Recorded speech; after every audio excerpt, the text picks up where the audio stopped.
नमस्कार। जय जय श्री सीताराम। श्री कार्तिक महात्म अध्याय 8। तो मित्रों, आइए हम लोग देखते और सुनते हैं कार्तिक महात्म अध्याय 8 को।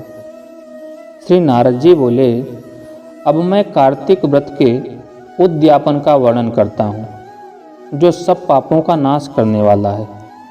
व्रत का पालन करने वाला मनुष्य कार्तिक शुक्ला चतुर्दशी को व्रत की पूर्ति और भगवान विष्णु की प्रीति के लिए उद्यापन करे। तुलसी के ऊपर एक सुंदर मंडप बनवावें, उसे केले के खंभों से संयुक्त करके नाना प्रकार की धातुओं से उसकी विचित्र शोभा बढ़ावें। मंडप के चारों ओर दीपकों की श्रेणी सुंदर ढंग से सजा कर रखें।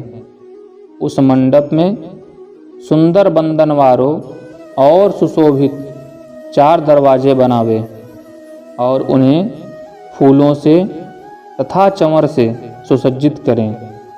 द्वारों पर पृथक पृथक मिट्टी के द्वारपाल बनाकर उनकी पूजा करें। उन द्वारपालों के नाम इस प्रकार है: जय, विजय, चंड, प्रचंड, नंद, सुनंद, कुमुद और कुमुदाक्ष। उन्हें चारों दरवाजों पर 2-2 के क्रम में स्थापित कर भक्तिपूर्वक पूजन करें। तुलसी की जड़ के समीप 4 रंगों से सुशोभित सर्वतोभद्र मंडल बनावें और उसके ऊपर पूर्ण पत्र तथा पट्न रत्न से संयुक्त कलश की स्थापना करें। कलश के ऊपर शंख चक्र गदा धारी भगवान विष्णु का पूजन करें। भक्तिपूर्वक उस तिथि में उपवास करें तथा रात्रि में गीत, वाद्य, कीर्तन आदि मंगलमय आयोजनों के साथ जागरण करें। जो भगवान विष्णु के लिए जागरण करते समय भक्तिपूर्वक भगवत संबंधी पदों का गान करते हैं, वे सैकड़ों जन्मों की पाप राशि से मुक्त हो जाते हैं। जो मनुष्य भगवान के निमित्त जागरण करके रात्रि भर भगवान का कीर्तन करते हैं, उनको असंख्य गोदान का फल प्राप्त होता है। जो मनुष्य भगवान की मूर्ति के सामने नृत्य गान करते हैं, उनके अनेक जन्मों के एकत्रित पाप नष्ट हो जाते हैं। जो भगवान के सम्मुख बैठकर कीर्तन करते हैं और बंसी आदि बजाकर भगवत भक्तों को प्रसन्न करते हैं तथा भक्ति से रात्रि भर जागरण करते हैं, उन्हें करोड़ों तीर्थ करने का फल मिलता है। उसके बाद पूर्णमासी में एक सपत्नीक ब्राह्मण को निमंत्रित करें। प्रातःकाल स्नान और देव पूजन करके वेदी पर अग्नि की स्थापना करें और भगवान की प्रीति के लिए तिल और खीर की आहुति दें।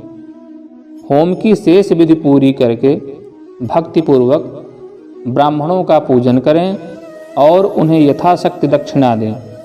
फिर उनसे इस प्रकार क्षमा प्रार्थना करें: आप सब लोगों की अनुकंपा से मुझ पर भगवान सदैव प्रसन्न रहें। इस व्रत को करने से मेरे 7 जन्मों में किए हुए पाप नष्ट हो जाएं और मेरी संतान चिरंजीवी हो। इस पूजा के द्वारा मेरी सभी मनोकामनाएं पूर्ण हों। मेरी मृत्यु के पश्चात मुझे अतिशय दुर्लभ विष्णुलोक की प्राप्ति हो। पूजा की समस्त वस्तुओं के साथ गाय भी गुरु को दान में दें। उसके पश्चात घर वालों और मित्रों के साथ स्वयं भोजन करें। भगवान द्वादशी तिथि को शयन से उठे, त्रयोदशी को देवताओं से मिले और चतुर्दशी को सबने उनका दर्शन एवं पूजन किया। इसलिए उस तिथि में भगवान की पूजा करनी चाहिए। गुरु की आज्ञा से भगवान विष्णु की स्वर्णमयी प्रतिमा का पूजन करें। इस पूर्णिमा को पुष्कर तीर्थ की यात्रा श्रेष्ठ मानी गई है। कार्तिक माह में इस विधि का पालन करना चाहिए। जो इस प्रकार कार्तिक के व्रत का पालन करते हैं, वे धन्य और पूजनीय हैं। उन्हें उत्तम फल की प्राप्ति होती है। जो भगवान विष्णु की भक्ति में तत्पर हो, कार्तिक में व्रत का पालन करते हैं उनके शरीर में स्थित सभी पाप तत्काल नष्ट हो जाते हैं। जो श्रद्धा पूर्वक कार्तिक के उद्यापन का महात्म्य सुनता या सुनाता है वह भगवान विष्णु का सायुज्य प्राप्त करता है। तो मित्रों, इस प्रकार से कार्तिक महात्म्य अध्याय 8 की कथा समाप्त होती।